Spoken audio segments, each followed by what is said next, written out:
اللہ کے حبیب صلی اللہ تعالی علیہ وسلم نے فرمایا لوگوں کی، خواتین کی، دوسروں کی عورتوں کی عزت اور عفت اور عصمت کا خیال رکھنا،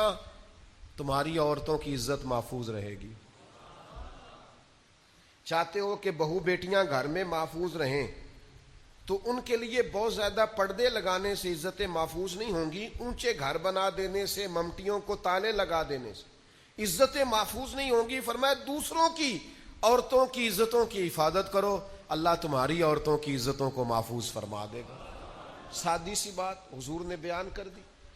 اور نبی کریم صلی اللہ تعالی علیہ وسلم کی اس حدیث میں اگلے جملے یہ ہیں کہ اپنے والدین کے ساتھ نیکی کرو، تمہاری اولاد بھی تمہارے ساتھ بھلائی کرے گی۔ نہ لوگوں کو بتاؤ کہ میں بڑا فرما بردار تھا والد صاحب کا اور والدہ کا، اپنے آپ سے پوچھ لو، اکیلے بیٹھ کے دیکھ لو کہ وہ راضی گئے ہیں۔ ہمارے استاد صاحب ایک جملہ کہا کرتے تھے،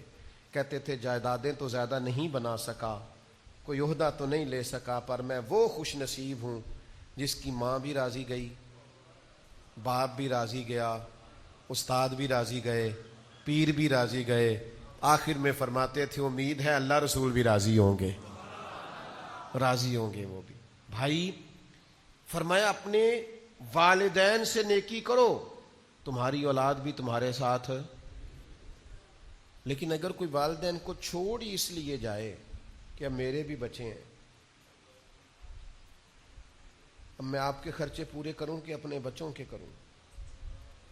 آپ کی ڈیوٹی کروں کہ اپنے بچوں کی کروں، جو بچوں کا نام لے کے باپ باپ کو چھوڑ جائے وہ کیا امید رکھتا ہے کہ صرف 18-20 سال کا فرق پڑتا ہے؟ وہ بچے بھی کہتے ہیں بس ابا جی ختم معاملہ، آپ کے بھی بچے تھے اب ہمارے بھی بچے ہیں۔ تو میرے بھائی حضور نے فرمایا اگر چاہتے ہو تمہاری اولاد تمہاری خدمت کرے تو اپنے والدین کے ساتھ۔ اب یہ جو آخری جملہ ہے نا حدیث کا، میرا بڑا ہی دل کرتا ہے کہ آپ سارے توجہ سے سنیں، میرا دل کرتا ہے آپ اس کو زیادہ خوبصورتی سے سنیں۔ پہلا حضور نے فرمایا اس حدیث میں جملہ کریم فرمانے لگے اگر تم چاہتے ہو کہ تمہارے گھر میں عورتوں کی عزت عفت عصمت محفوظ رہے تو دوسروں کی عورتوں کی عزتوں کی حفاظت کرو، اگر تم چاہتے ہو تمہاری اولاد تمہاری فرما برداری کرے تو اپنے ماں باپ کی فرما برداری کرو۔ اور تیسرے نمبر پر نبی پاک علیہ السلام نے فرمایا جس کا بھائی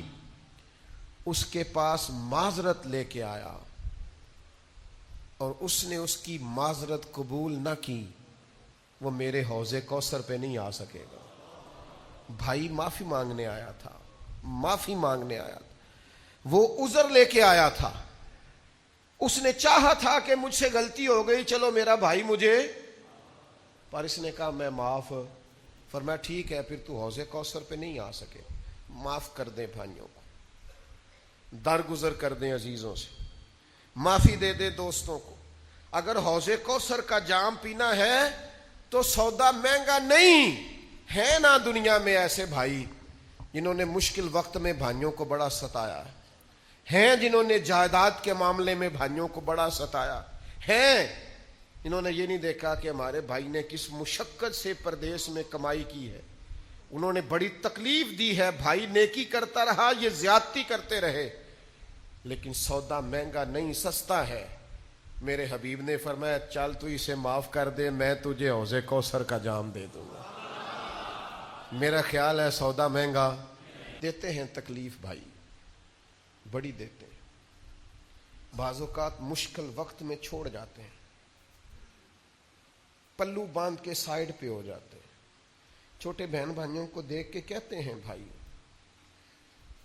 ساڈے اپنے بھی بال نے، انہوں نے سوچیے کہ اپنے کہتے ہیں ہاں ہاں